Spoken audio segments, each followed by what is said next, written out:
তো আমরা banking of India বা ইন্ডিয়ান ব্যাংকিং সিস্টেম সম্পর্কে আমরা ডিসকাস করছিলাম, যেখানে আমরা আগের দিন রিজার্ভ ব্যাংকের বিভিন্ন কোয়ালিটেটিভ এবং কোয়ান্টিটেটিভ মেথড গুলো সম্পর্কে ডিসকাস করছিলাম। তো কোয়ালিটেটিভ কোয়ান্টিটেটিভ এর মধ্যে আমরা এসএলআর, সিআরআর সমস্ত কিছু আলোচনা করলাম।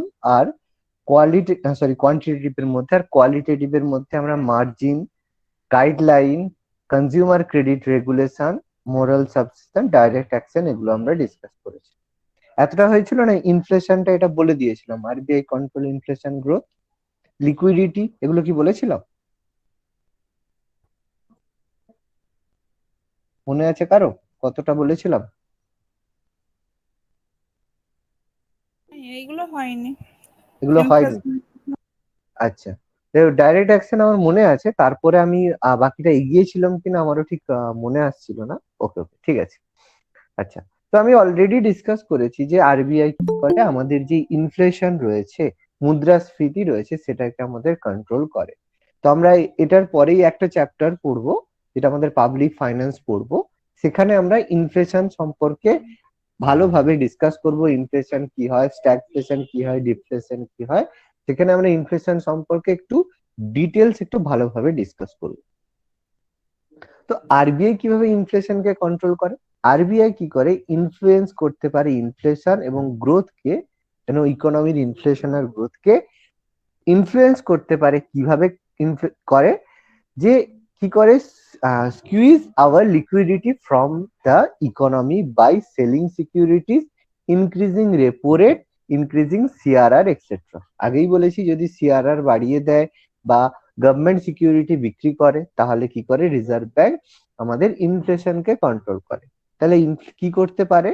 এইভাবে সিআরআর, রেপো রেট, এগুলোকে ইনক্রিজ করে আমাদের ইকোনমিকে ডিমান্ডটাকে রিডিউস করে দেয়। কারণ লোকের হাতে যদি কম টাকা থাকে, লোকের ডিমান্ড কম হবে।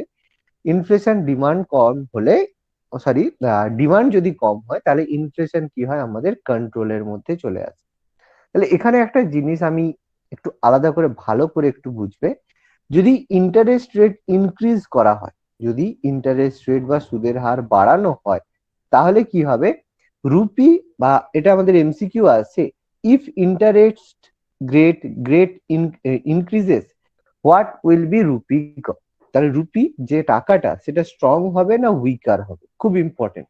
যদি দেখো ইন্টারেস্ট রেট ইনক্রিজ করা হয়, সুদের হার যদি বাড়িয়ে দেওয়া হয়, তাহলে কি হবে? লোকে কি করবে? টাকাটা খরচের পরিবর্তে জমানোর চেষ্টা করবে।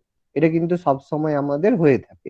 যদি দেখো ব্যাংকের ইন্টারেস্ট বেশি থাকে, তখন এটাই আমাদের মানসিকতা হয় যে টাকাটা সেভ করি, পরে আমাদের কাজে লাগবে। তাহলে ইন্টারেস্ট রেট যদি ইনক্রিজ হয়, তাহলে কি হবে? রুপি বা টাকা স্ট্রঙ্গার হবে এবং এনকারেজ করবে সেভিংস কে। খুব ভালো করে এটা এমসিকিউ তে মনে রাখবে, এমসিকিউ তে এটা কিন্তু আমাদের জিজ্ঞেস করবে। যদি ইনক্রিজ করা হয় ইন্টারেস্ট রেট, তাহলে রুপি স্ট্রঙ্গার হবে না উইকার হবে। আর যদি সেম ব্যাপার, ইন্টারেস্ট রেট কে ডিক্রিজ করা হয়, তাহলে রুপি কি হবে? উইক হবে আর এনকারেজ করবে স্পেন্ডিং কে। যদি ইন্টারেস্ট কম থাকে, মনে হবে দূর, জমা রেখে কি হবে, বেশি তো টাকা পাবো না কিছুদিন পরে, হচ্ছে খরচ করে নেওয়াই বেটার। যখন ইন্টারেস্ট রেট বাড়বে, তখন সেভিংস করবে। এটা আমাদের মধ্যে মেন্টালিটি কাজ করে। তাহলে এইভাবে আরবিআই কি করে, আমাদের ইনফ্লেশন রেটকে কন্ট্রোল করতে পারে। এবার দেখো, এখানে আমি তোমাদের মনে একটু বলেছিলাম যে লিকুইডিটি জিনিসটা কি। লিকুইডিটি মানে আমি বলেছিলাম লিকুইড মানি।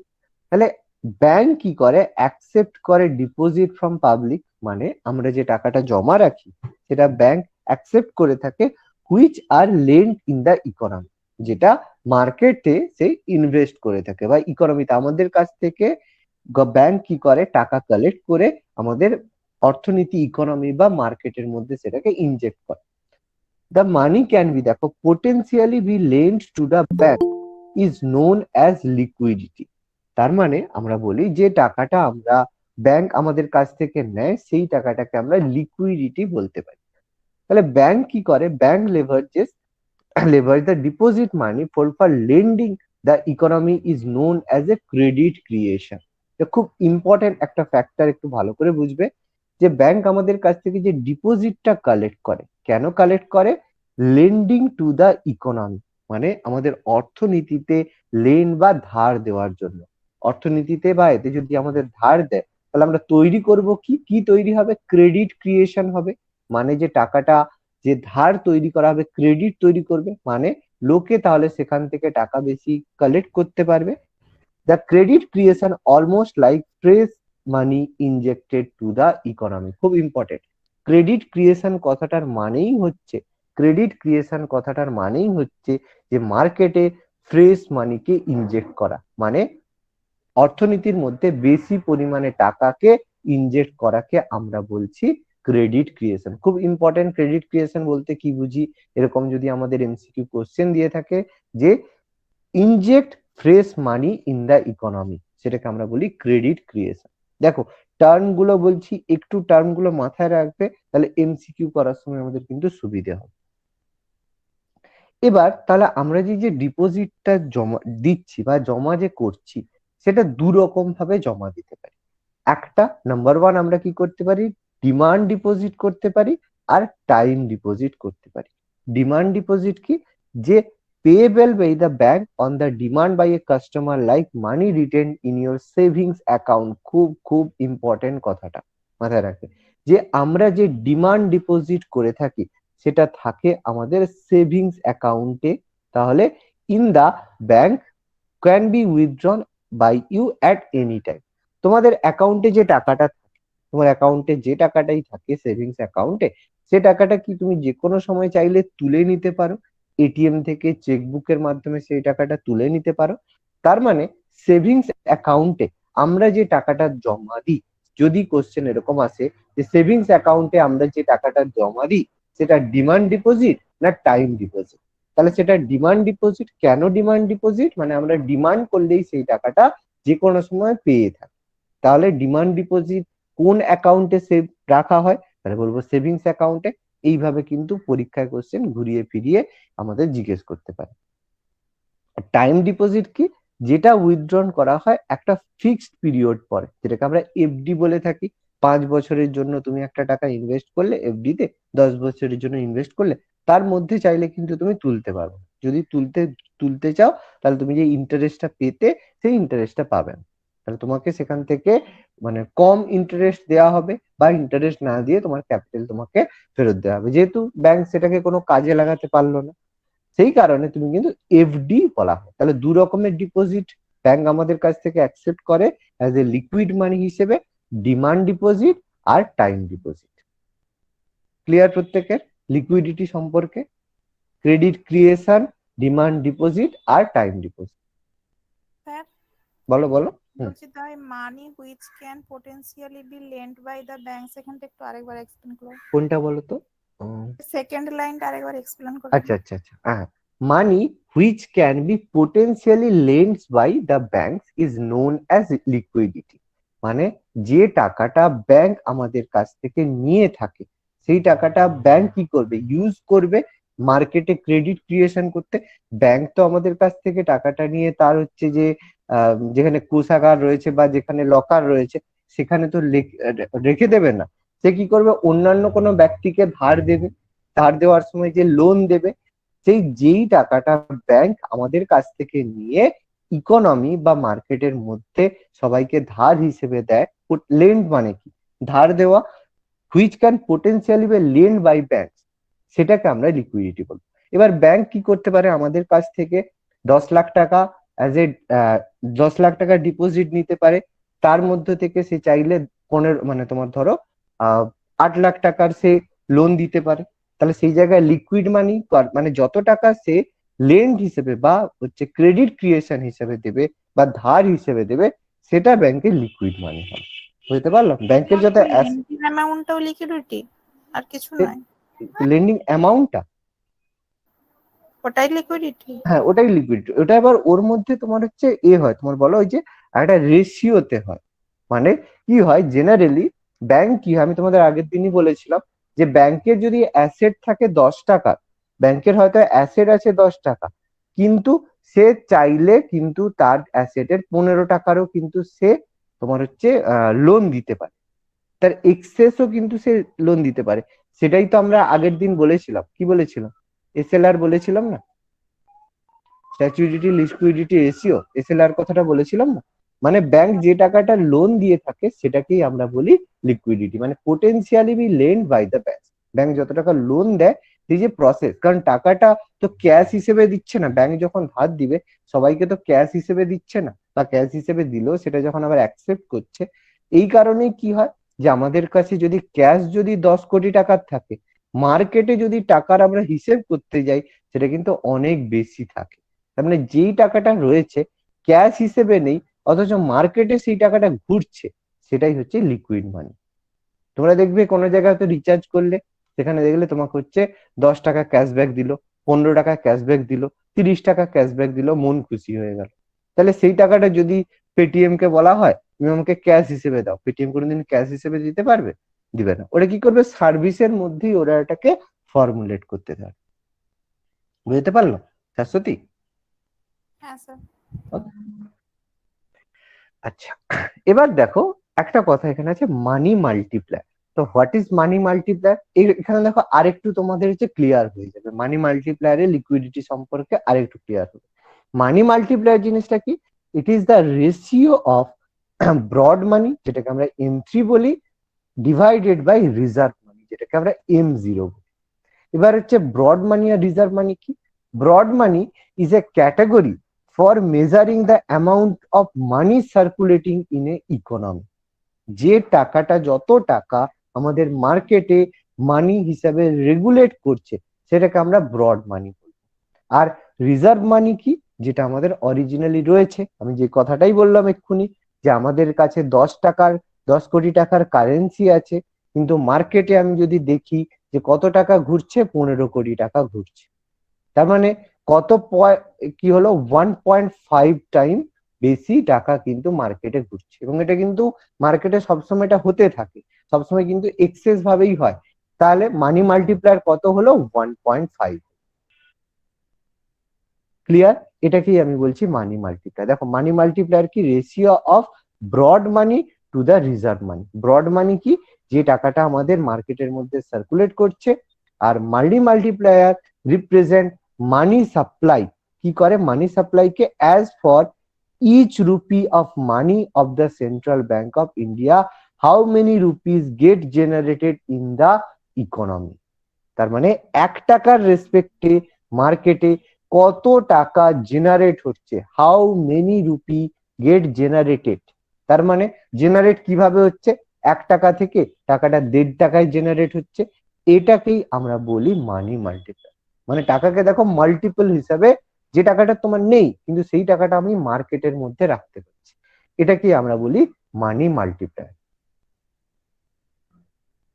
ওকে, ক্লিয়ার প্রত্যেকে?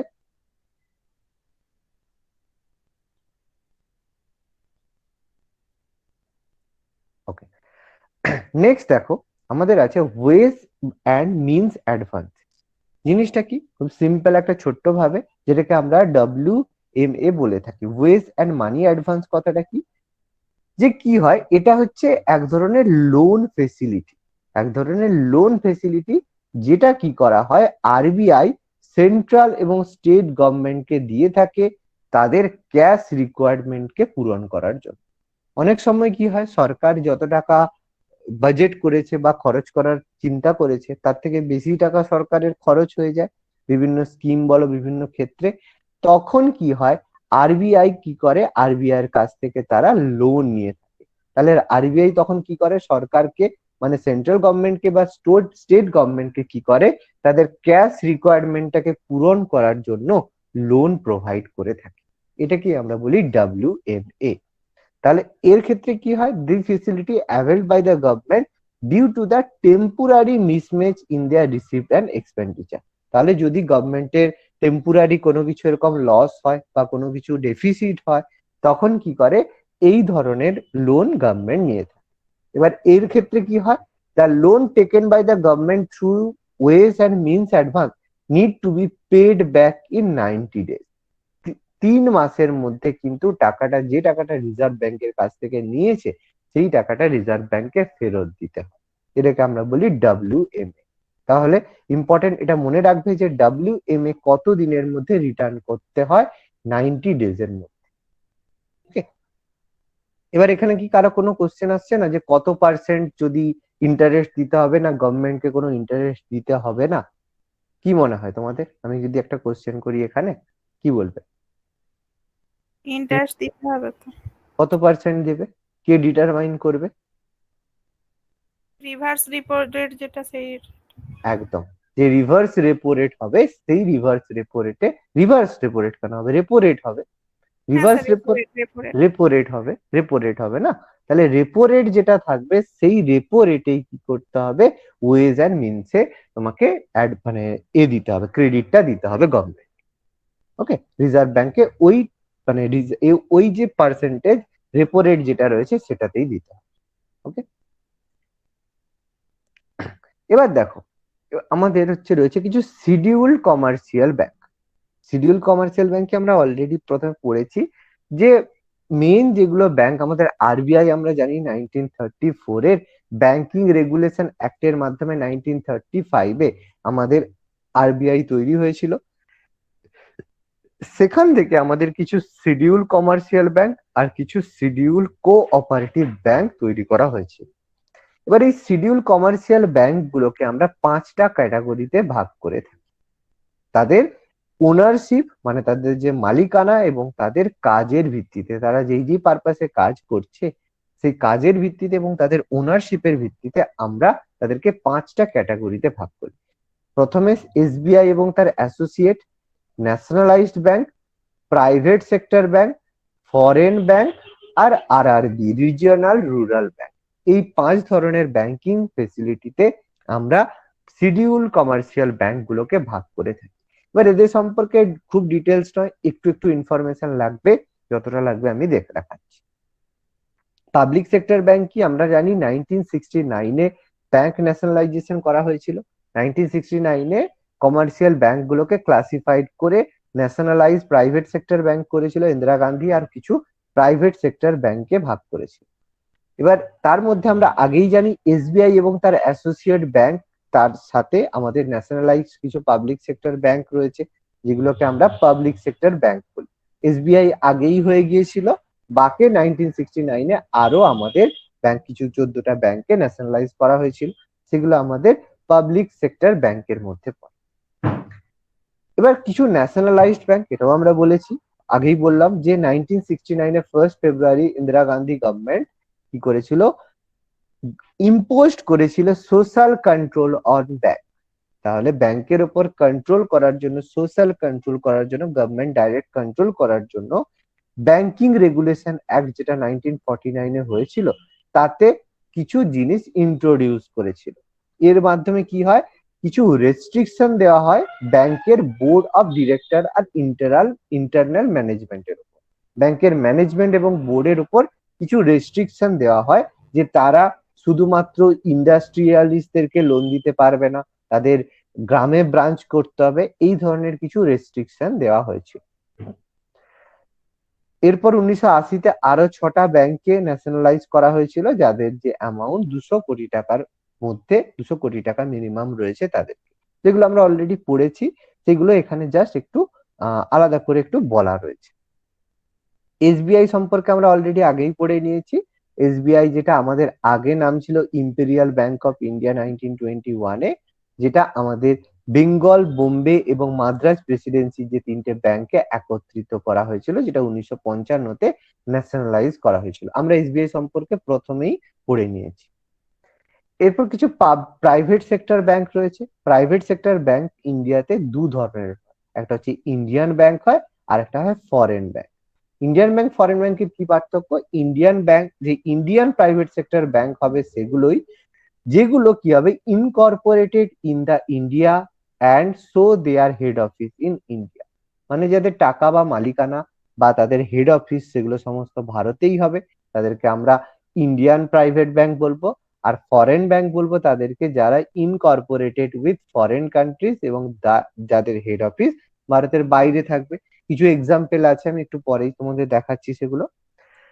তা ব্যাংক, এই ব্যাংক গুলো এসেছিল যে the bank came in operation after 1991, the introduction of economic reform. আমরা জানি 1991-এ আমাদের যে নরসিংহ রাওয়ের সময় যে নিউ ইকোনমিক পলিসির মাধ্যমে আমরা এলপিজি অ্যাকসেপ্ট করেছিলাম, লিবারাইজেশন, প্রাইভেটাইজেশন, গ্লোবালাইজেশন, যার মাধ্যমে কি করা হয়েছিল, আমাদের ইকোনমিকে লিবারাইজ করা হয়েছিল।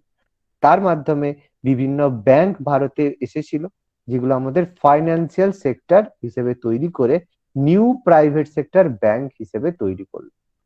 এরপর এদেরকে কন্ট্রোল করার জন্য বা এদেরকে আরো বেশি সুযোগ বা সুবিধা দেওয়ার জন্য কি করা হলো, পাস করা হলো 1993-তে new the banking regulation act. এটাকে 1993-তে অ্যামেন্ড করে নতুন প্রাইভেট সেক্টর ব্যাংকদের ভারতে এন্ট্রি করার সুযোগ দেওয়া হলো, যাতে আরো বেশি প্রাইভেট সেক্টর ব্যাংক ভারতে খোলে এবং যাতে একটা প্রতিযোগিতামূলক মার্কেট তৈরি। এবার এই লাইসেন্স পলিসির মধ্যে কি কি রেস্ট্রিকশন রয়েছে, কাদের কাদের দেওয়া হবে তার কিছু রেস্ট্রিকশন বলা আছে।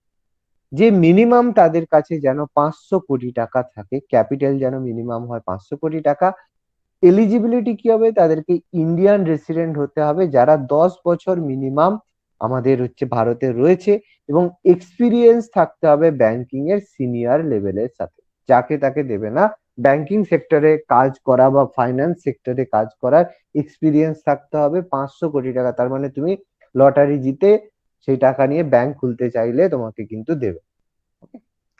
এছাড়া তুমি লোন দেবে, কোনো অসুবিধা নেই, কিন্তু large industrial house are not eligible and permitted to invest 10%। যেগুলো বড় রকমের ইন্ডাস্ট্রিয়াল হাউস রয়েছে তারা 10%-এর বেশি ইনভেস্ট করতে পারবে না এই ব্যাংকগুলোতে। আর যেসব ফরেন শেয়ার হোল্ডার থাকবে, বিদেশি শেয়ার হোল্ডার থাকবে, তারা কি করতে পারে, তারা ম্যাক্সিমাম ফরেন, যেটাকে এফডিআই বলা হয়, ফরেন ইনভেস্টমেন্ট বা এনআরআই, তারা 74% ক্যাপিটাল ইন প্রাইভেট ব্যাংক, তাহলে তারা 74% অব দি ক্যাপিটাল তারা প্রাইভেট ব্যাংকের কাছে দিতে পারবে, যারা এফডিআই, যারা ফরেন শেয়ার হোল্ডার হবে। আর 49% foreign investment under allowed by the automatic root.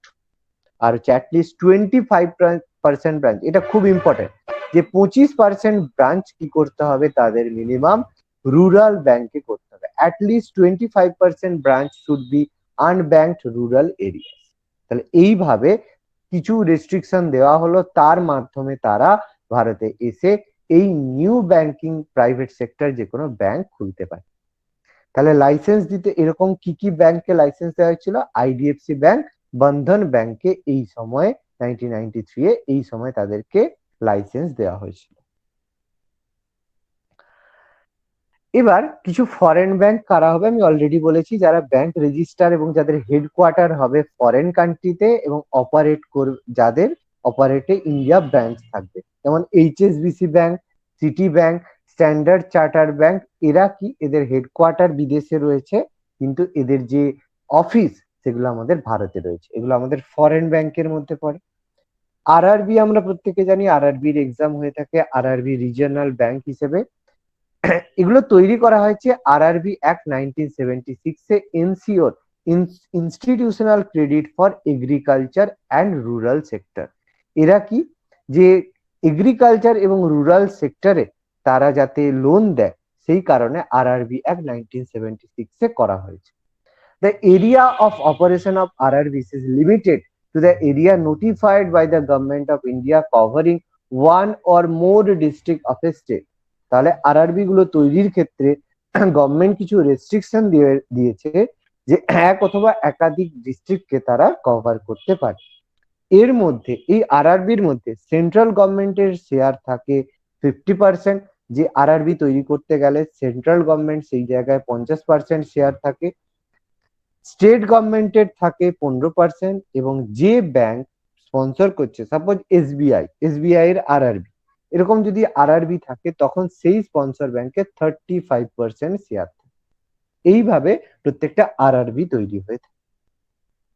আরআরবির objective কি, কিসের জন্য আরআরবি তৈরি করা হয়, যেহেতু আমরা বললাম যেসব ব্যাংকরা থাকে তারা শহরে বেশি ইনভেস্ট করতে চায়, এই কারণে আরআরবি তৈরি করা হয়েছে to develop the rural economy by providing for the purpose of development of the agriculture, trade, commerce and industry and other productive area in rural areas credit. তার মানে গ্রামের ডেভেলপমেন্ট করার জন্য, গ্রামের লোকেদেরকে এগ্রিকালচার সেক্টরে লোন দেওয়ার জন্য, বা গ্রামে যে ইন্ডাস্ট্রি গুলো রয়েছে তাদেরকে লোন দেওয়ার জন্য আরআরবি তৈরি করা হয়েছে। And other facilities particularly to the small and marginal farmer, যারা ক্ষুদ্র এবং মধ্য চাষী হবে এবং যারা এগ্রিকালচার লেবার্স রয়েছে, তারা যাতে খুব ইজিলি কম ইন্টারেস্টে সহজে যাতে লোন পেতে পারে, সেই কারণে আরআরবি তৈরি করা হয়েছে। এই কারণে এই রেগুলেশন অ্যাক্টের আন্ডারে আমাদের নাবার্ড তৈরি করা হয়েছে, ন্যাশনাল এগ্রিকালচার বোর্ড অফ আমাদের rural development and for agriculture and rural development by the RRB.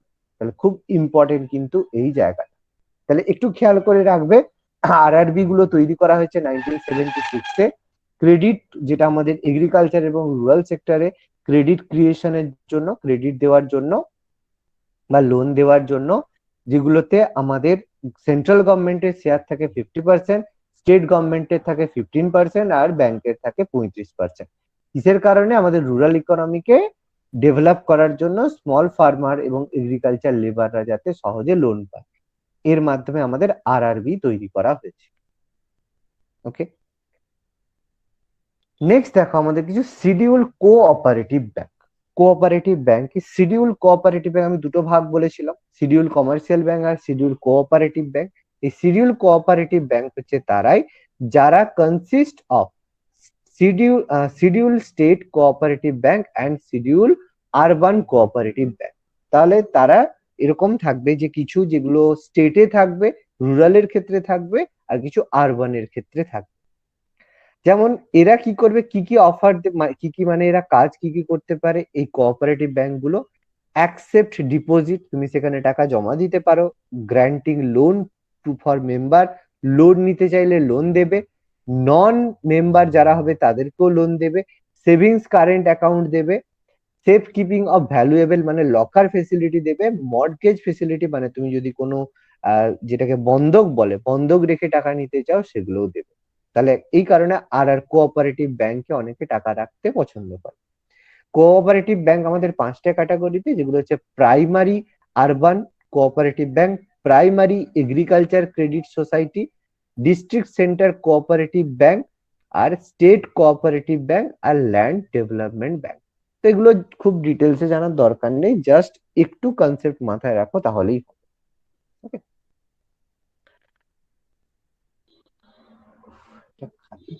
এরকম।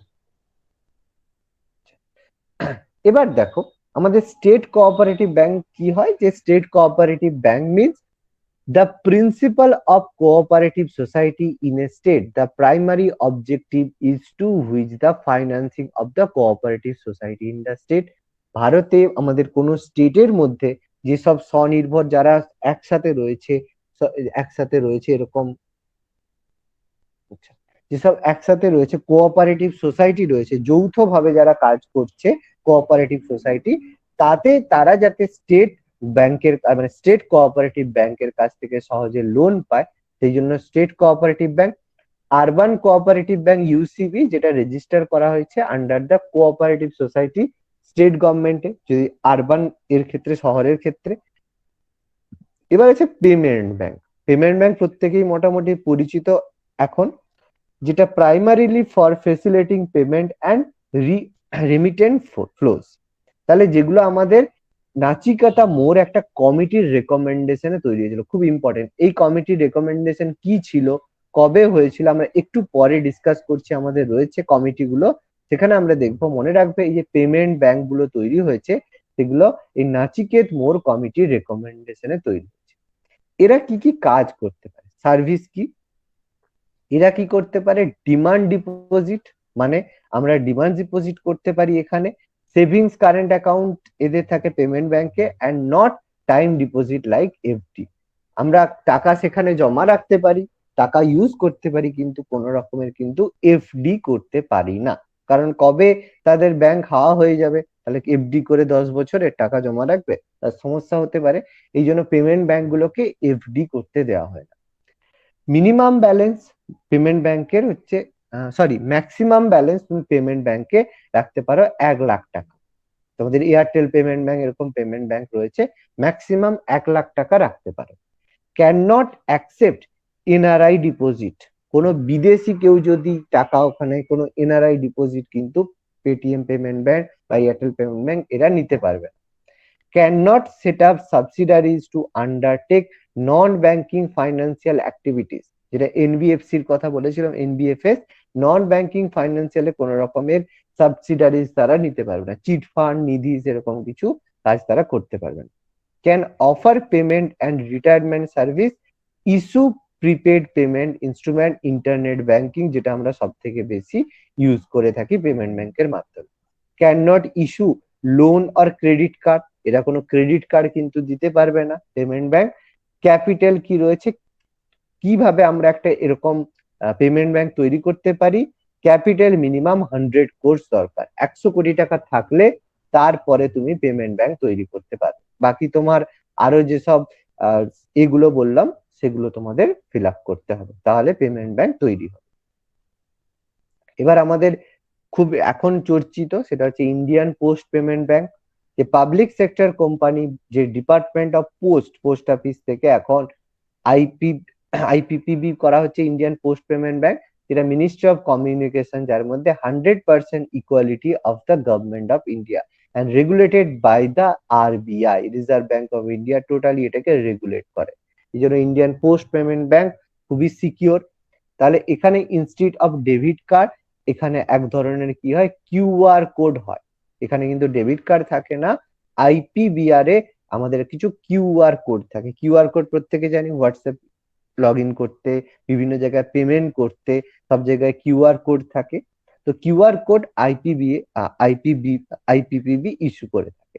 এর মধ্যে কি থাকে, কিউআর কোড কম বেশি আমরা জানি যে প্রোভাইড করে একটা unique secure convenient way to access one's account without need of remember pin or password।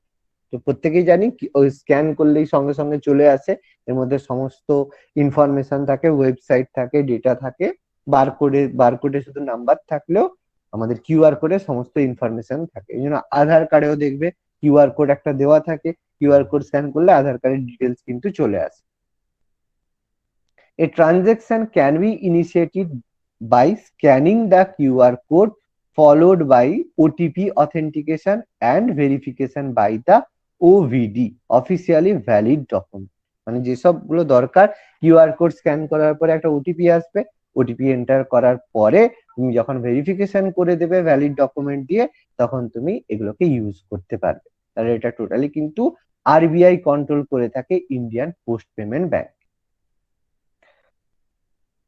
এবার কিছু স্মল ফাইন্যান্স ব্যাংক রয়েছে যেগুলো আমাদের বিভিন্ন ক্ষুদ্র স্বার্থে লোন দেয়। Differentiate bank aim for providing basic banking service to unreserved and unserved and unreserved section including unorganized sector, small business unit, small and marginal farmers, micro and small industries and unorganized sector entities, এরা small finance ব্যাংকের মধ্যে কাজ করে।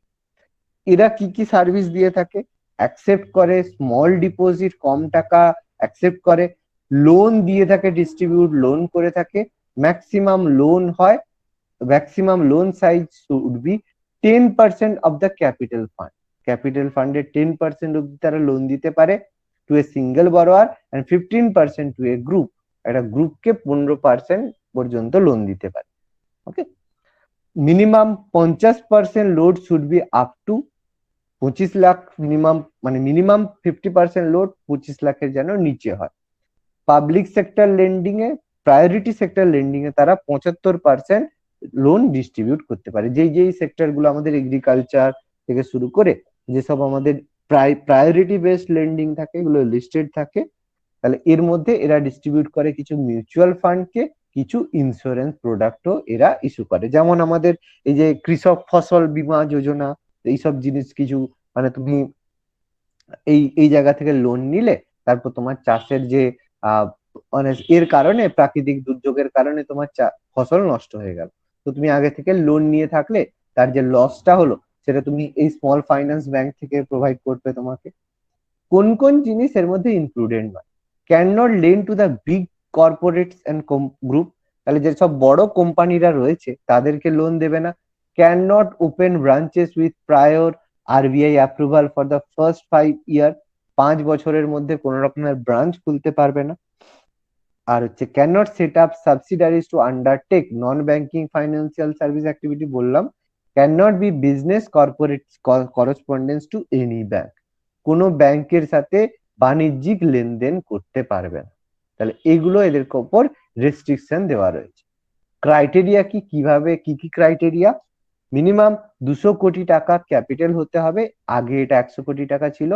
Promoter should hold a minimum of 40% and paid up voting equality capability to 5 years, should be brought down to 30% with the 10 years and 15% to the 15 years। তো এইভাবে just একটু মাথায় রাখবে, এইসব স্মল ফাইন্যান্স ব্যাংক এরা কম টাকার ডিপোজিট নেয়, এবং এদের উপর রেস্ট্রিকশন রয়েছে যে প্রাইভেট সেক্টর লেন্ডিং এ এদেরকে 75% ক্রেডিট দিতে হবে। ওকে, আর একজন ব্যক্তিকে, আর এরা একটা ম্যাক্সিমাম লোন সাইজ একজনের ক্ষেত্রে 10% আর একটা গ্রুপের ক্ষেত্রে 15%। এই তিনটে, আর হচ্ছে ক্যাপিটালটা আমাদের যেটা বললাম 200 কোটি টাকার ক্যাপিটাল মিনিমাম হতে হবে। এই তিনটে ইনফরমেশন এখানের মধ্যে সব থেকে প্রায়র। এই তিনটে ইনফরমেশনই এমসিকিউ তে বেশি দিয়ে থাকে, কত টাকার ক্যাপিটাল, কত পার্সেন্ট মানে লোন দিয়ে থাকে, এগুলো। ওকে,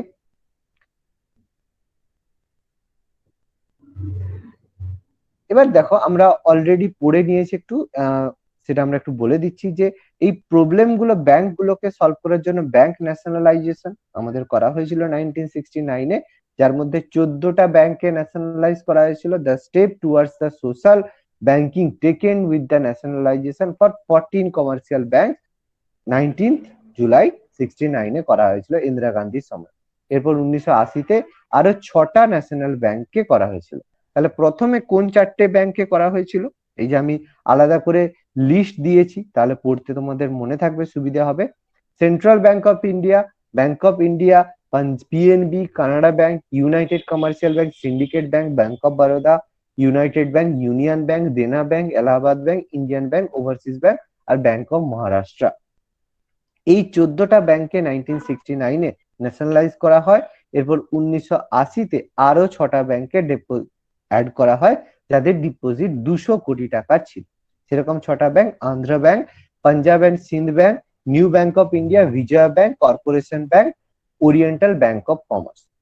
এরপর 1993-তে আমাদের কি হয়, New Bank of India add হয়ে যায় পিএনবির সাথে, মার্চ করে যায়। এরপর আমাদের recently United Bank of India, সেটাও পিএনবির সাথে মার্চ হয়ে গেছে, last of all.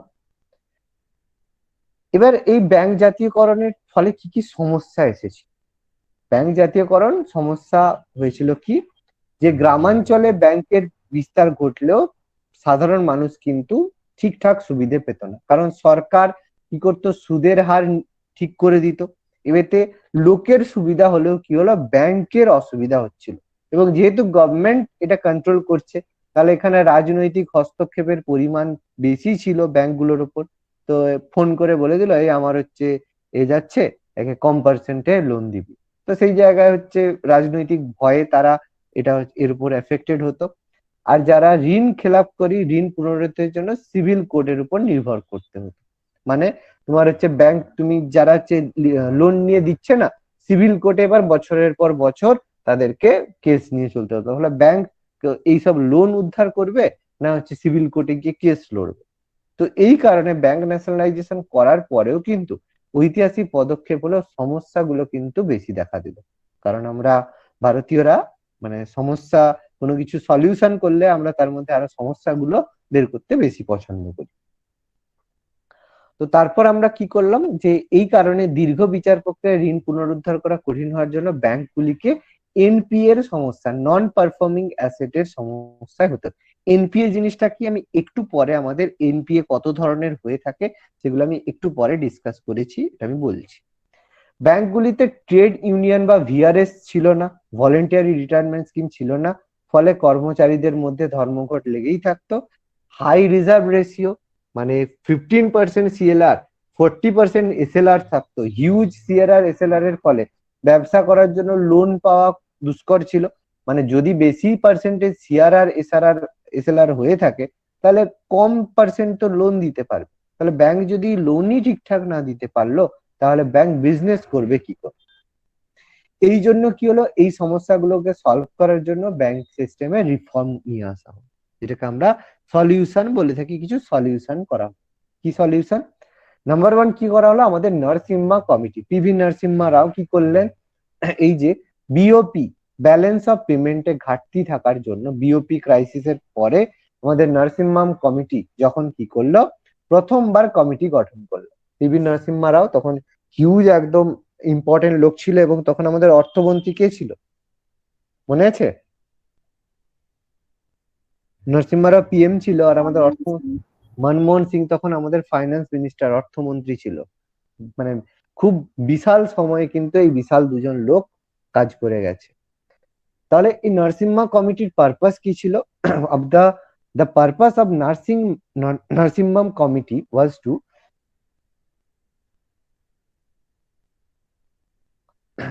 study all the aspects relating to the structure, organization, function and procedure of financial system to recommend increment for their efficiency and productivity.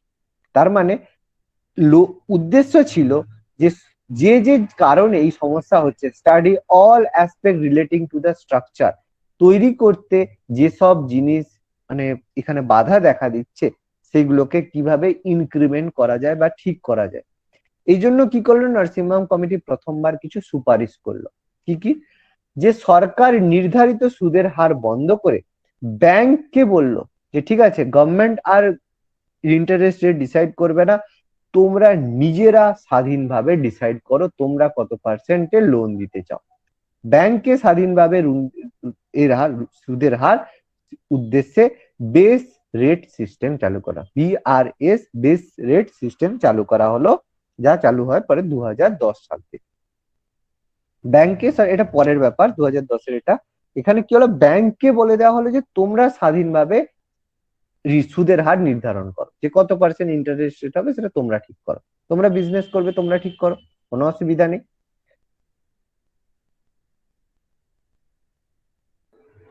এবার বলা হলো priority sector lending এর ক্ষেত্রে একেবারে কম ঋণ দান করা। যেসব প্রায়োরিটি সেক্টর লেন্ডিং আছে সেখানে মানে রেটটাকে কম করতে বলা হলো। ব্রাঞ্চ এক্সপেনশন পলিসি লিবারেল করা হলো, যে শুধুমাত্র 25% গ্রামাঞ্চলে সমস্ত দেশীয় ব্যাংকে শাখা থাকতে হবে, এরকম সুপারিশ করা হলো। এবং সব থেকে বড় যেটা কাজ ছিল, দুটো বড় কাজ, ব্যাংককে স্বাধীনভাবে দায়িত্ব দেওয়া আর ঋণ পুনরুদ্ধার করার জন্য সিভিল কোর্টের উপর ভরসা না করে একটা ডেব্ট রিকভারি ট্রাইব্যুনাল গঠনের কথা বলা হলো। মানে যারা খুব সরাসরি মানে তাড়াতাড়ি যে টাকাটা রয়েছে সে টাকাটা পুনরুদ্ধার করে দেবে। এই কারণে পরবর্তীকালে আমরা ব্যাংক অম্বার্সমেন্টের কথা বলবো, অম্বার্সমেন্ট কি করে থাকে সেগুলো আমরা ডিসকাস করব, যে ব্যাংক অম্বার্সমেন্ট কি করে থাকে সেগুলো আমরা ডিসকাস করব, কিভাবে লোন রিকভারি করে একটু পরে আছে। মানে এখানে ডেব্ট রিকভারি ট্রাইব্যুনাল মানে কি, যে তারা খুব তাড়াতাড়ি সিভিল কোর্টের ভরসায় না থেকে তাড়াতাড়ি লোনটা রিপের ব্যবস্থা করতো। ব্যাংকগুলিকে গভর্নমেন্টের মালিকানার শেয়ার পার্সেন্টেজ কমানোর কথা বলা হলো, সিআরআর এবং এসএলআর কমানোর কথাও বলা হলো, এবং ব্যাংক প্রতিযোগিতা বাড়ানোর জন্য বেসরকারি ব্যাংক প্রতিষ্ঠার কথা সুপারিশ করা হলো। আমরা দেখলাম নিউ ব্যাংকিং পলিসি অ্যাডপ্ট করা হলো।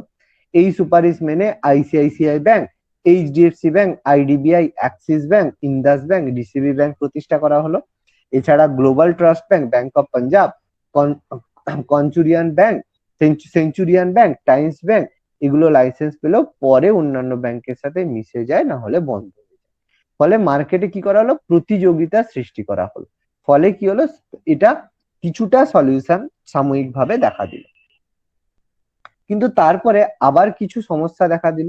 সেই কারণে নরসিংহাম কমিটি সেকেন্ড বার সুপারিশ করা হলো। কি করা হলো, ব্যাংক ব্যবস্থাকে সবার কাছে পৌঁছে দেওয়ার জন্য খুব ইম্পর্টেন্ট ব্যাংকিং সিস্টেমকে করা হলো কম্পিউটারাইজেশন এবং ইলেকট্রিক ফান্ড ট্রান্সফার। প্রত্যেক জায়গায় এই টাকা দিয়ে, চেক দিয়ে, ভিআরএস দিয়ে এসব খুব সমস্যা চলছিল। এই কারণে কি হলো, এটাকে কম্পিউটারাইজ করা হলো। কম্পিউটারাইজ করে ইলেকট্রনিক ফান্ড ট্রান্সফার করা হলো, এবং এইগুলো যেগুলো this should be phase reduction with SLR এবং সিআরআর। সিআরআর এসএলআর কে কমানোর কথা বলা হয়েছিল, কার্যকরী করা হলো। পেমেন্ট অ্যান্ড সেটেলমেন্ট অ্যাক্টের দ্বারা এনইএফটি আরটিজিএস ব্যবস্থা চালু করা হলো। এখন আমাদের এনইএফটি আরটিজিএস খুব পপুলার দুটো ট্রানজেকশনের মধ্যে পড়ে। এনইএফটি আরটিজিএস অ্যামাউন্ট রয়েছে, একটা অ্যামাউন্টের বেসিসে করা হয় এগুলো। বর্তমানে আধুনিক ইলেকট্রিক ব্যবস্থার সাহায্য নিয়ে মোবাইল ফোনের মাধ্যমে এক ব্যাংক থেকে আরেক ব্যাংকে টাকা পাঠানোর একাধিক ব্যবস্থা চালু রয়েছে। তো প্রত্যেকেই জানি, আমরা অনলাইন ক্লাস করছি, তো এটার সাথে আমরা সকলেই পরিচিত। এর মধ্যে আমাদের আইএমপিএস রয়েছে আর আরটিজিএস রয়েছে। আইএমপিএস ইমিডিয়েট পেমেন্ট সার্ভিসেস, আর আরটিজিএস হচ্ছে ন্যাশনাল ইলেকট্রনিক ফান্ড ট্রান্সফার, আর আরটিজিএস রয়েছে রিয়েল টাইম গ্রস সেটেলমেন্ট। তাহলে আইএমপিএস এর মাধ্যমে তাৎক্ষণিক টাকা আমরা ট্রান্সফার করতে পারি, অ্যামাউন্ট লিমিটেড থাকে। এনইএফটি আরটিজিএস এর মাধ্যমে টাকা পাঠাতে গেলে একটা হাই অ্যামাউন্টের টাকা আমরা পাঠাতে পারি, সেই জায়গায় ট্রান্সফার করতে কিছুটা টাইম লাগে। এর মাধ্যমে কি হয়, online banking, credit card, debit card চালু করার কথা বলা, এবং খুব important information, very very important information, প্রথম ক্রেডিট কার্ড চালু করে কোন ব্যাংক? অন্ধ্র ব্যাংক 1981 এ, ভেরি ভেরি ইম্পর্টেন্ট। আর প্রথম ডেবিট কার্ড চালু করে 1998 এ অ্যাক্সিস ব্যাংক। খুব ভালো করে ইনফরমেশনটা মনে রাখবে, যে কোনো সময় জিকে তে কোশ্চেন আসে। ক্রেডিট কার্ড প্রথম চালু করে অন্ধ্র ব্যাংক 1981 তে, প্রথম ডেবিট কার্ড চালু করে অ্যাক্সিস ব্যাংক 1998 তে। খুব ভালোভাবে ইনফরমেশনটা মাথায় রাখবে। এরপর লিকুইডিটি অ্যাডজাস্টমেন্ট ফেসিলিটির মাধ্যমে repo rate, reverse repo rate ব্যবস্থা চালু করে 1999 তে ইন্টারিম বাজেট করা হয়, অন্তর্বর্তী বাজেট করে এটাকে পুরোপুরি চালু করা হয়। কর্মীদের জন্য ভিআরএস চালু করার কথা বলা হয়। Setting up special depth recover tribunal, উপরেই আমি যেটা বলেছিলাম সেই কথাটাই, যে এই যে বললাম, এই যে কোথায় গেল, আগেই বলা হয়েছিল যেটা ট্রাইব্যুনাল গঠন করার কথা বলা হয়েছিল 91 এর প্রথমটায়, সেটাকে এখানে কার্যকরী করা হলো। ডেপ্ট রিকভারি ট্রাইব্যুনাল গঠন করা হলো। Setting up asset reconstruction companies, NPA তৈরি করা হলো। এনপিএ থেকে নন পারফর্মিং অ্যাসেট থেকে কিভাবে আমরা আবার সেগুলোকে কাজে লাগাতে পারি, সেগুলো আমি বলছি একটু পরে, যে এনপিএ জিনিসটা কিভাবে হবে। আর legal loan reform for loan রিকভারির জন্য সারফারাসি অ্যাক্ট 2002 পাস করা হলো। এই অ্যাক্টের মাধ্যমে, সারফারাসি অ্যাক্টটা কি সেটাও আমাদের একটু পরে বলা রয়েছে। এবার এখানে কিছু কমিটির কথা আমি একটু আগে বলেছিলাম, সেই কমিটিগুলো আমি এখানে সাজিয়ে দিয়েছি পরপর। প্রথম দামোদরম কমিটি, যেটা আমাদের সেন্ট্রাল গভর্নমেন্ট তৈরি করেছিল, set up by central government. কিসের জন্য তৈরি করেছিল? তৈরি করা হয়েছিল, উদ্দেশ্য ছিল look into the issue of customer service and evaluate the existing system of grievance redressal mechanism prevented in banks. Its structure and efficiency recommended measure of speedy resolution and complaints. কি এই দামোদর কমিটি তৈরি করা হয়েছিল কিসের জন্য? যে customer service, যারা হচ্ছে কাস্টমার রয়েছে, তারা যাতে সার্ভিস ঠিকঠাক পেয়ে থাকে, তাদের যে কমপ্লেন রয়েছে ব্যাংক সম্পর্কে, তাদের সেই সলিউশনটাকে ফার্স্ট ফরওয়ার্ড করার জন্য দামোদর কমিটি সুপারিশ করেছিল। কি রেকমেন্ড করেছিল? That bank should be no frill savings account with the certain basic facilities such as chequebook, ATM card without prescribing any minimum balance.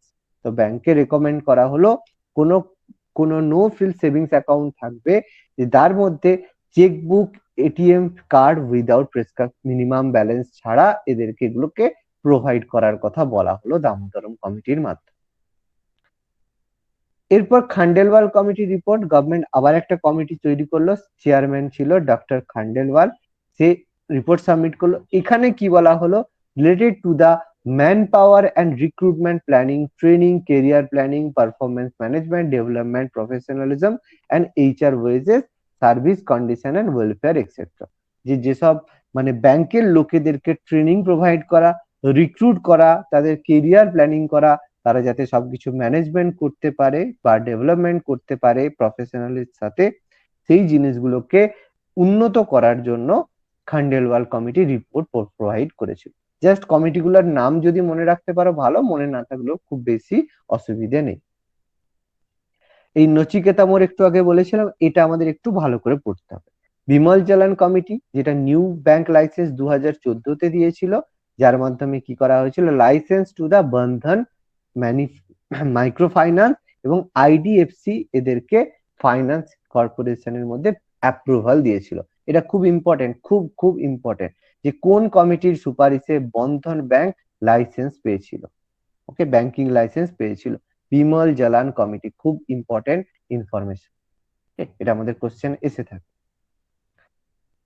এবার নাচিকেত মোর কমিটি, এটা কি committee under comprehensive financial service. এটা কি হয়েছিল, এই যে বললাম small business and low income under the chairmanship financial service provide করার জন্য।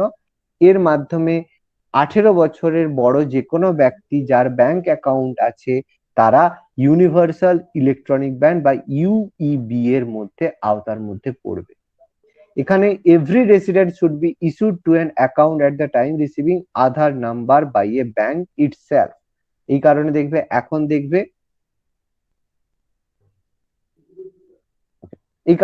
এখন যে কোনো তুমি যদি ব্যাংক অ্যাকাউন্ট করতে যাও দেখবে তোমাকে আধার কার্ড দেওয়া বাধ্যতা। আধার কার্ড দিয়েই কিন্তু এখন সবকিছু ব্যাংক অ্যাকাউন্টকে করা হচ্ছে রেজিস্টার। ওকে, এই জন্য এই নাচিকেত মোর কমিটি খুব ইম্পর্টেন্ট আমাদের কাছে। এই জন্য প্রত্যেক অ্যাকাউন্টের সাথে এখন আধার কার্ড লিঙ্ক করা বাধ্যতামূলক। যেটাকে বলা হচ্ছে তোমার ওই যে আধার কার্ডের নাম্বার দিয়ে ভেরিফিকেশন করতে হয় একটা, কি এটাকে বলে একটা, যে যাই হোক টার্মটা মাথায় আসছে না।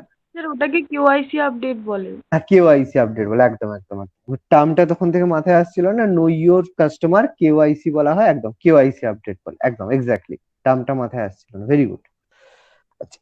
Aadhaar card, it also proposed by creation of payment bank to provide payment service including credit, insurance and risk management procedure. তাহলে এর মাধ্যমে আমরা পেমেন্ট ব্যাংকের কথা আমি বললাম, খুব important, creation of payment bank.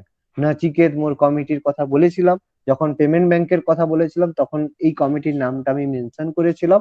এখানেও দেখো সেই কথাটাই বলেছে, propose the creation of payment bank to provide payment service including credit, insurance and risk management product. Okay, তাহলে দেখো সব কমিটি নিয়ে পড়ার খুব বেশি দরকার কিন্তু নেই, যতটুকু বললাম, যতটুকু কথা আমাদের দরকার ততটুকুই মাথায় রাখবে। এবার একটা কথা আছে বেসেল নর্মস। বেসেল নর্মস কি, 1988 সালে সেন্ট্রাল গভর্নমেন্ট বডির মাধ্যমে কি করেছে, আমাদের বেসেল নর্মস দিয়েছে, যার মাধ্যমে কি করেছে, ক্যাপিটাল অ্যাডিকুয়েট রেশিও সিএআর, যেটাকে আমরা বলি একটা প্রভিন্স করা হলো, যার মাধ্যমে আমাদের ক্যাপিটাল অ্যাডিকুয়েট রেশিও মেনটেন করতে বলা হলো। এবার বলবে স্যার সিআর ক্যাপিটাল অ্যাডিকুয়েট রেশিওটা কি।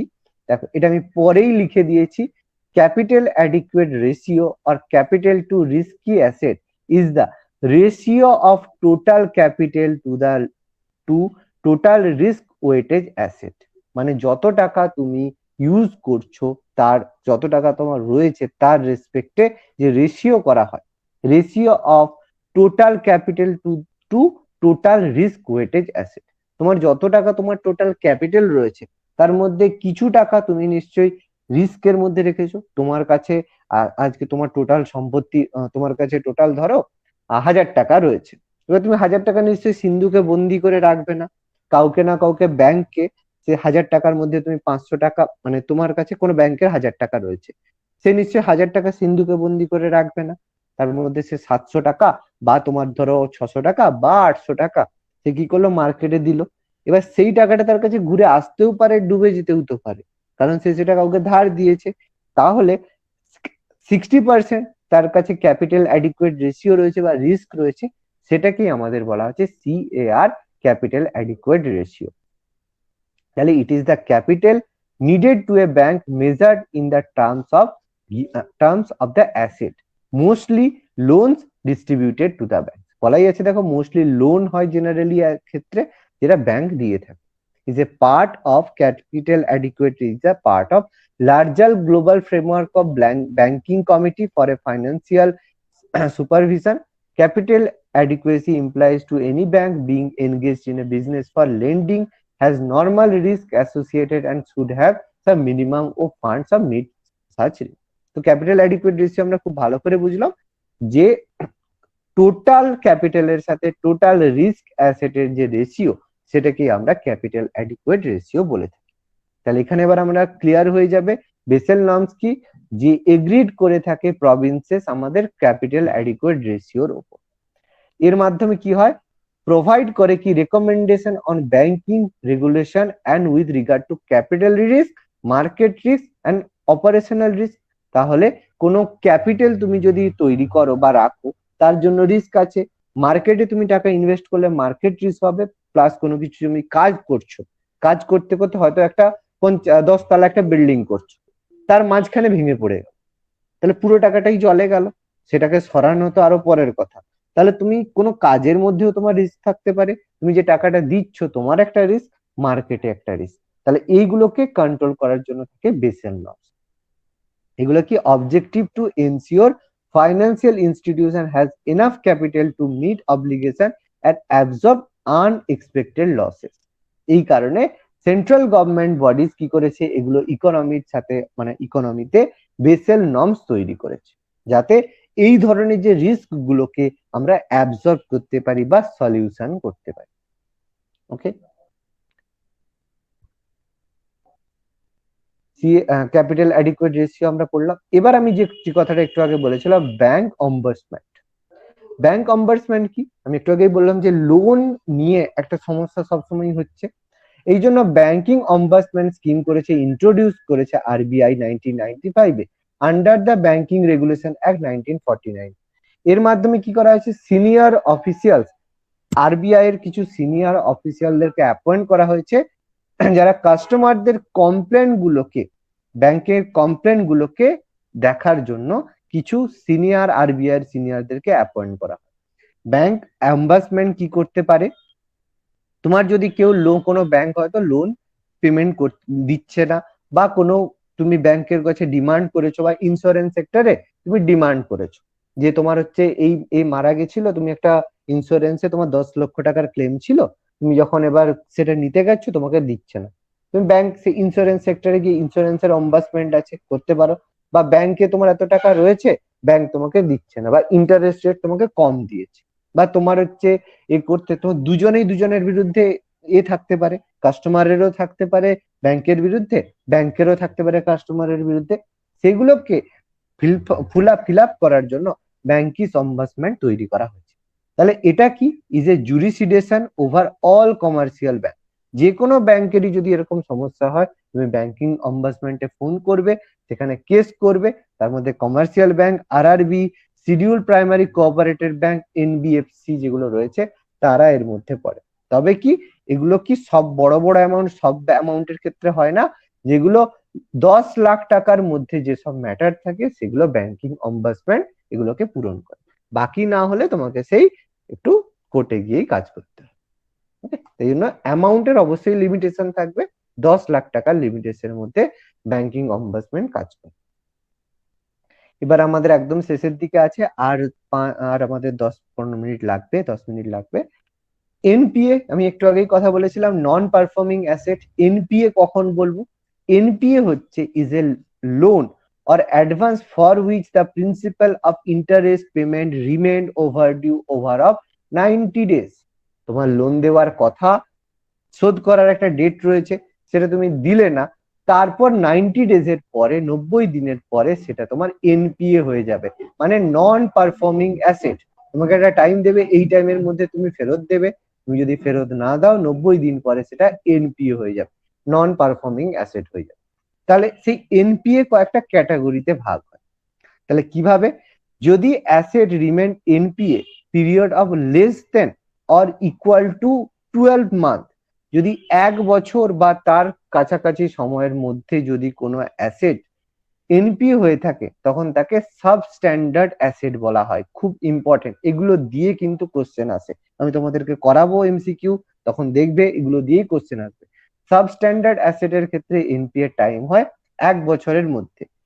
ডাউটফুল অ্যাসেট হয় যেগুলো remain category period for 12 month, 12 মাস মানে 1 বছর বা তার থেকে বেশি যদি হয় তখন সেটা ডাউটফুল অ্যাসেট হবে। আর লস অ্যাসেট হবে কি, as per RBI, loss asset is considered uncollectible and of such little value is this continuance of a banklet as a not wanted although it may have some slippage of recovery value, মানে যেগুলোকে আর কিছু বিক্রিও করা যাচ্ছে না, বা এগুলো 1 বছরের পেরিয়ে 2 বছরের উপরে চলে গেছে, যেগুলো থেকে আর কোনো রকমের কোনো কালেক্ট করার বা সেটাকে বিক্রি করে কিছু পাওয়া যাবে না, যখন সেটা টোটালি লসের মধ্যে চলে যায় তখন সেটা লস্ট অ্যাসেট হয়ে যায়। লস অ্যাসেট মানে সেটা আর কোনোভাবে আমরা সেটা থেকে কোনো রিকভারি করতে পারবো। ওকে, তাহলে সাবস্ট্যান্ডার্ড অ্যাসেট, ডাউটফুল অ্যাসেট আর লস অ্যাসেট, এভাবে আমরা এনপিএ কে ভাগ করে থাকি। এবার সারফারেসি অ্যাক্ট একটু ছোটভাবে বলা রয়েছে যে 2002 সালে ব্যাংক এই এনপিএ উদ্ধার করার জন্য সারফারেসি অ্যাক্ট করা হয়েছে, securitisation and reconstruction of financial asset and enforcement of security interest act. তাহলে এই জায়গায় ঋণ খেলাপকারী ব্যক্তি যে স্থাবর অস্থাবর সম্পত্তি বিক্রি করতে পারে ব্যাংক, সে যে মর্টগেজ রেখেছিল বা তার সেই মানে ব্যক্তির যে সব জমি জায়গা রয়েছে, সে যদি লোন শোধ না করে তখন তার জমি জায়গা কিন্তু সব বিক্রি করে দিতে পারে। সারফারাসি অ্যাক্ট সমস্ত রাজ্য এবং সমবায় ব্যাংকের ক্ষেত্রে প্রযোজ্য। এই কারণে ভারতে প্রথমবার 2002 সালে asset reconstruction company of India তৈরি করা হয়েছে, ARCIL, যেখানে 1 লক্ষ টাকার নিচে কোনো ব্যক্তির ঋণের 20% নিচে এটা কিন্তু প্রযোজ্য না। তার যদি অ্যাসেটের ভ্যালু 1 লক্ষ টাকার বেশি হয় ঋণ, তাহলে হতে পারে। এর মাধ্যমে আরো বেশি ব্যাংকে লাইসেন্স দেওয়া হয় এবং এরই আন্ডারে সারফারাসি অ্যাক্টের আন্ডারে 2001 সাল থেকে কোটাক মাহিন্দ্রা ব্যাংক, ইয়েস ব্যাংকে লাইসেন্স দেওয়া হয়। 2014 সালে আমরা অলরেডি পড়েছি বিমল জালান কমিটির সুপারিশে বন্ধন ব্যাংক এবং আইডিএফসি ব্যাংককে লাইসেন্স দেওয়া হয়। ভেরি ভেরি ইম্পর্টেন্ট দুটো কমিটি, বিমল জালান কমিটি আর আমাদের নচিকেত মোর কমিটি, দুটো কিন্তু একটু মাথায় রাখবে। আর হচ্ছে একদম লাস্টে আমরা পৌঁছে গেছি, ব্যাংক মার্জ হয়েছিল 2020 সাল থেকে, আমাদের পরপর হচ্ছে রয়েছে নিচে থেকে রয়েছে 2017। হ্যাঁ, প্রথমে স্টেট ব্যাংক অফ ইন্ডিয়া ভারতীয় মহিলা ব্যাংক 31শে মার্চ মার্চ হয়েছিল। এসবিআই এর সাথে পাটিয়ালা ব্যাংক, মাইসোর ব্যাংক, হায়দ্রাবাদ, এগুলো একই ডেটে হয়েছিল। তারপর Canara bank syndicate bank 1 April 2020-তে, ইউনিয়ন ব্যাংক কর্পোরেশন ব্যাংক 2020-তে, ইন্ডিয়া পাঞ্জাব ন্যাশনাল ব্যাংক আর এই যে ইউনাইটেড ব্যাংক অফ ইন্ডিয়ার সাথে 2020-তে মার্চ হয়েছে, এটা মোটামুটি খুব ইম্পর্টেন্ট ছিল 3 নম্বরেরটা। আর ইন্ডিয়ান ব্যাংক আর এলাহাবাদ ব্যাংক 1 এপ্রিল 2020-তে, এই 3টে ব্যাংক আমাদের কাছে মার্জ হয়েছে। এই 3টে আমাদের লাস্ট, সরি 4টে আমাদের সরি 4টে না 6টা 6টা আমাদের 2020-তে মার্চ হয়েছে। Canara bank syndicate bank, union bank corporation bank, united bank, Andhra bank, Punjab bank, united bank, oriental bank of commerce Punjab bank, আর এলাহাবাদ ব্যাংক ইন্ডিয়ান ব্যাংক, এগুলো আমাদের লাস্ট মার্জিং হয়েছে ব্যাংকে।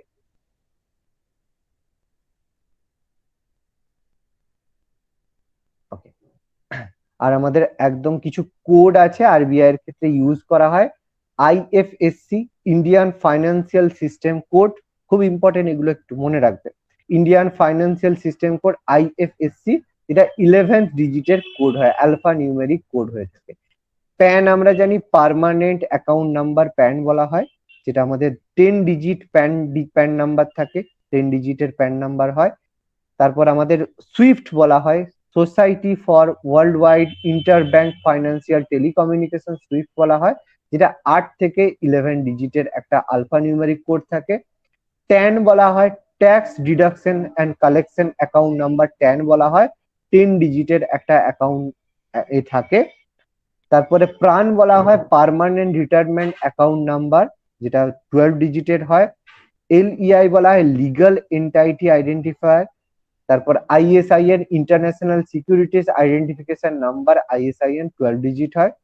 ইউএএন হয় ইউনিভার্সাল অ্যাকাউন্ট নাম্বার, 12 ডিজিট হয়। BSRR basic statistical returns. MMID mobile money identifier 7 digit. MICR very very important, প্রচুর বার আছে, ম্যাগনেটিক ইঙ্ক ক্যারেক্টার এমআইসিআর থাকে 9 ডিজিটের কোড। আর আমাদের আধার তো জানি ইউনিক আইডেন্টিফিকেশন অথর, এটা 12 ডিজিটের থাকে।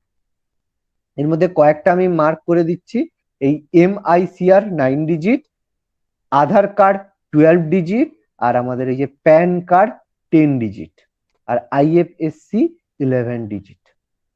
এই প্রথম দুটো আর আসে না, প্রথম দুটো শেষ দুটো মোস্ট ইম্পর্টেন্ট, বাকিগুলো লিস্টের মধ্যে দিতে হয়, সেই জন্য আমাদের দেওয়া রয়েছে। প্রথম দুটো আর শেষ দুটো একটু ভালো করে পড়বে। আর এর মধ্যে কিছু এটিএম সংক্রান্ত কিছু তথ্য আছে। এটিএম এর ফুল ফর্ম হচ্ছে অটোমেটেড টেলার মেশিন বলা হয়। এর মাধ্যমে আমরা কোনো সাহায্যকারী ব্যক্তি ছাড়াই আমরা এটিএম থেকে টাকা তুলে লেনদেন করতে পারি। বর্তমানে এটিএম করার জন্য এটিএম এর মাধ্যমে টাকা ট্রান্সফার জমা দেওয়া হয়ে থাকে। আর আমাদের পৃথিবীতে প্রথম এটিএম তৈরি হয়েছিল 1967 এর লন্ডনের এনফিল্ড স্ট্রিটে বার্কলেজ ব্যাংকের শাখা অফিসে। স্কটল্যান্ডের জন শেফার্ড এটিএম আবিষ্কার করেছিলেন। এসবিআই এর সব থেকে বেশি এটিএম রয়েছে মহারাষ্ট্রে। প্রথম কথা বলা এটিএম চালু করে ইউনিয়ন ব্যাংক অফ ইন্ডিয়া গুজরাটের আহমেদাবাদ। ওকে, ইনফরমেশন কিছু দেওয়া রয়েছে এটিএম সম্পর্কে, আমরা এগুলো পড়বো। আচ্ছা, একদম লাস্ট পেজ আমাদের, আই থিঙ্ক, হ্যাঁ। বিভিন্ন ধরনের এটিএম হয়ে থাকে আমাদের। অন সাইট এটিএম যেগুলো আমাদের কম্পাউন্ডের ভেতরে কাজ করে, ব্যাংক কম্পাউন্ডের মধ্যে দেখবে এটিএম থাকে, সেগুলোকে অনলাইন এটিএম বলা হয়। অন সাইট এটিএম বলা হয়, যেগুলো ব্যাংকের সাথেই দেখবে ইনক্লুড করা থাকে। কিছু হয় অফ সাইট এটিএম, যেগুলো ব্যাংক কম্পাউন্ডের বাইরে বিভিন্ন জায়গায় শুধুমাত্র এটিএম দেওয়া থাকে, সেগুলোকে অফ সাইট এটিএম বলা হয়। হোয়াইট লেভেল এটিএম, যেগুলো নন ব্যাংকিং ফাইন্যান্সিয়াল কোম্পানির গ্রাহক পরিষেবার উদ্দেশ্যে যেসব এটিএম থাকে সেগুলোকে হোয়াইট লেভেল এটিএম বলে।